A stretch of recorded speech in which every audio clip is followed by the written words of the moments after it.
If you've ever reached the end of the day and noticed your legs feel heavier than they used to, if your feet stay cold even when the rest of your body feels warm, or if swelling quietly gathers around your ankles by evening and doesn't fully disappear by morning, you're not imagining it. For many adults over 60, circulation changes don't announce themselves loudly. They don't arrive with dramatic pain or obvious warning signs. They arrive slowly, gradually, and almost politely.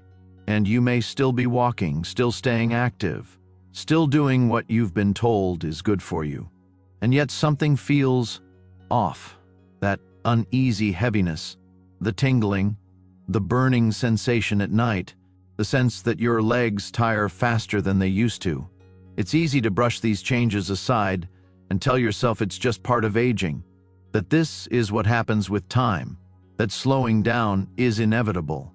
But here's something most people are never told. Poor circulation isn't just about comfort, and it isn't solved by effort alone.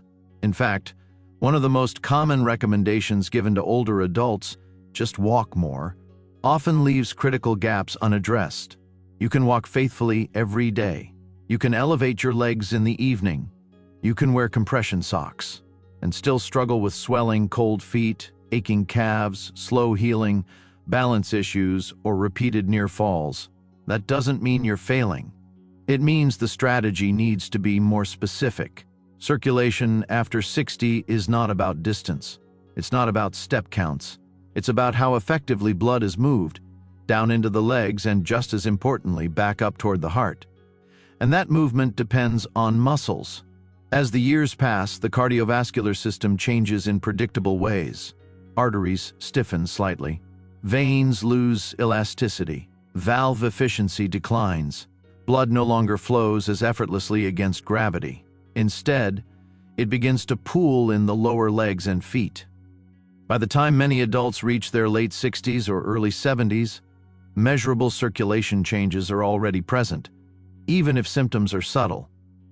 In fact, by age 70, nearly 1 in 5 adults has some degree of peripheral artery disease in the legs, often without knowing it. This matters because poor circulation doesn't stay isolated. When blood flow slows, oxygen delivery drops. Healing takes longer. Skin becomes more fragile. Balance reactions slow. And once balance falters, movement decreases. When movement decreases, circulation worsens. That's how the downward spiral begins. This is why surgeons and rehabilitation teams don't rely on guesswork. They don't rely on motivation alone. They focus on movements that physically push blood upward against gravity, movements that reactivate what medicine often calls the body's second heart. When those muscle pumps are re-engaged, something remarkable happens. Swelling eases, warmth returns to the feet, healing improves, balance steadies, confidence comes back. And once you understand which muscles drive that process, the path forward becomes clear and surprisingly manageable. So let's walk through a sequence of movements commonly used in surgical and vascular rehabilitation. And these are not extreme, not complicated, just intentional. These are practical senior health tips designed to support circulation, strength, and independence after 60. For the first movement, you begin seated. Your feet rest flat on the floor. Your posture is relaxed but upright. The room is quiet.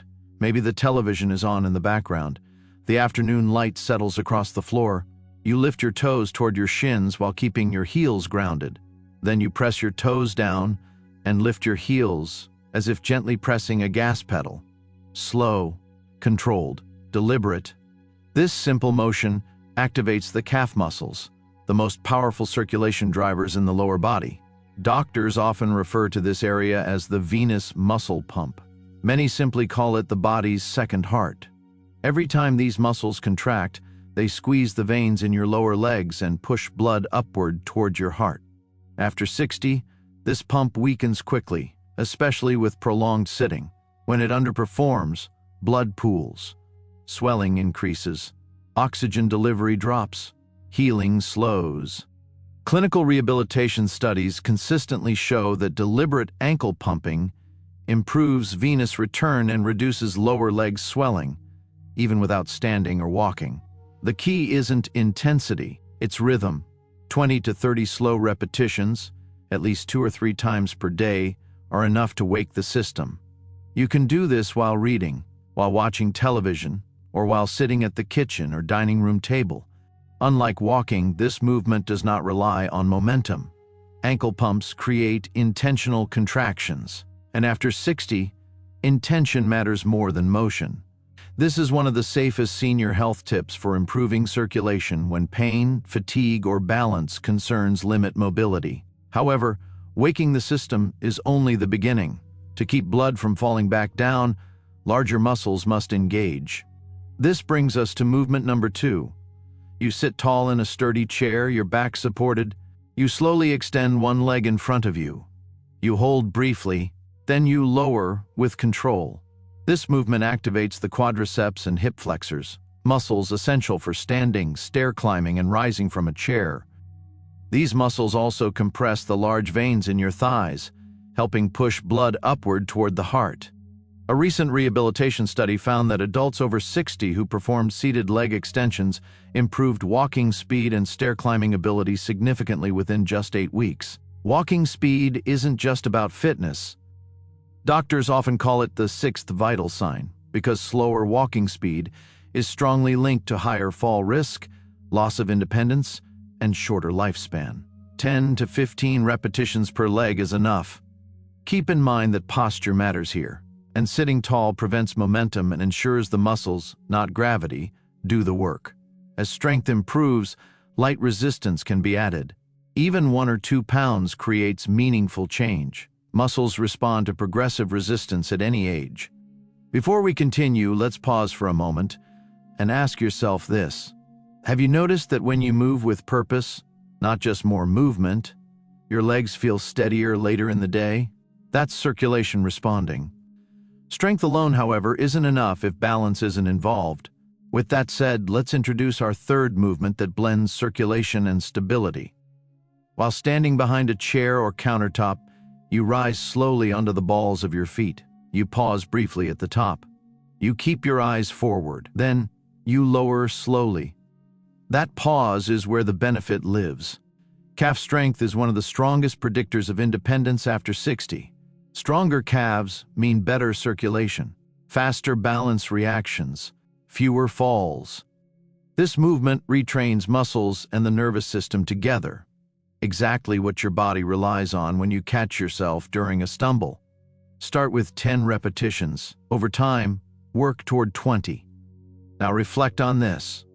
When was the last time you felt truly steady on your feet, not rushed, not bracing, just confident, and not thinking about where the floor is, and not scanning for something to grab, not tightening your shoulders or holding your breath, just standing and trusting your body to hold you?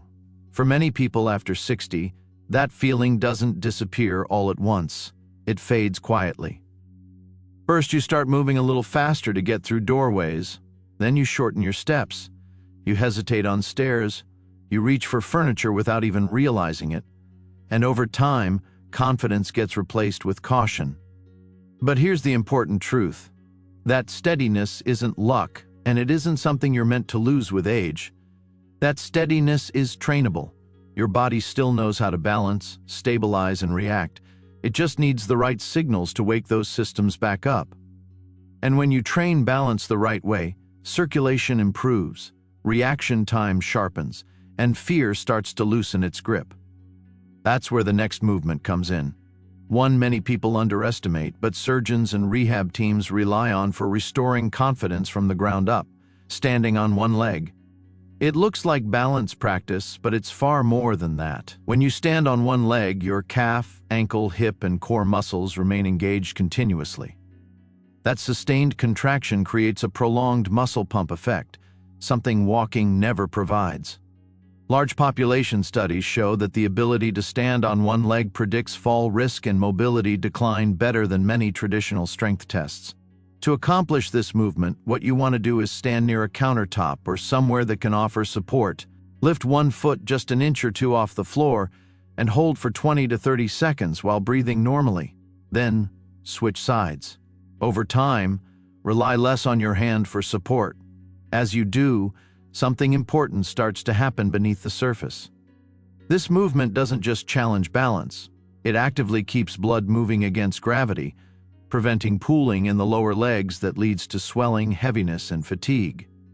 At the same time, it strengthens the small stabilizing muscles around the ankles, knees, hips, and core, the muscles that quietly protect you every time you step off a curb, turn suddenly, or catch yourself mid-stride.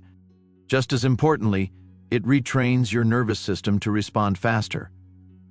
Your brain learns to communicate more clearly with your muscles, sharpening reaction time and improving coordination. That split-second response is often the difference between a brief stumble and a serious fall. In other words, this movement restores confidence from the inside out, circulation, strength, and control working together instead of fighting each other. It is small but powerful. And speaking of powerful, let's talk about movement number 5, the most powerful movement of them all. Standing heel raises with a controlled hold. This is the exercise surgeons and rehabilitation teams rely on most to restore circulation after 60. You rise onto the balls of your feet. You hold for 3 to 5 seconds. You breathe, then you lower slowly. That sustained contraction fully engages the calf muscle pump, forcing blood out of the lower legs and back toward the heart. Walking doesn't hold long enough to do this. Start with 8 to 10 repetitions. Over time, build toward 15 or 20. This single movement improves circulation, reduces swelling, strengthens ankles, and builds confidence, all while remaining gentle on the joints. Together, these movements address what walking alone cannot. They activate the muscle pumps that move blood. They train balance systems that prevent falls. They protect independence, and they take less than 15 minutes a day. Now consider this final reflection. Which of these movements feels like the missing piece for you right now? Circulation, balance, or confidence? Simply noticing that is powerful, and awareness is often where real progress begins because it shifts you from reacting to your body to working with it. When you recognize what's been quietly holding you back, heavy legs, unsteady steps, or hesitation when you move, you give yourself permission to respond with intention instead of frustration.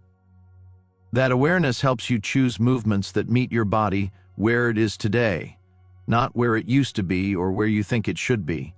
And over time, those small, thoughtful choices rebuild trust between you and your body, step by step, movement by movement. That awareness is the first step toward change. Every day is another chance to care for the body that's carried you this far. Keep learning, keep moving, keep believing in your own strength, because aging isn't slowing down, it's leveling up. If today's message resonated, take a moment to subscribe, leave a thought in the comments, or share this video with someone who could use a little encouragement. Because together we're proving that aging well isn't the exception, it's the standard.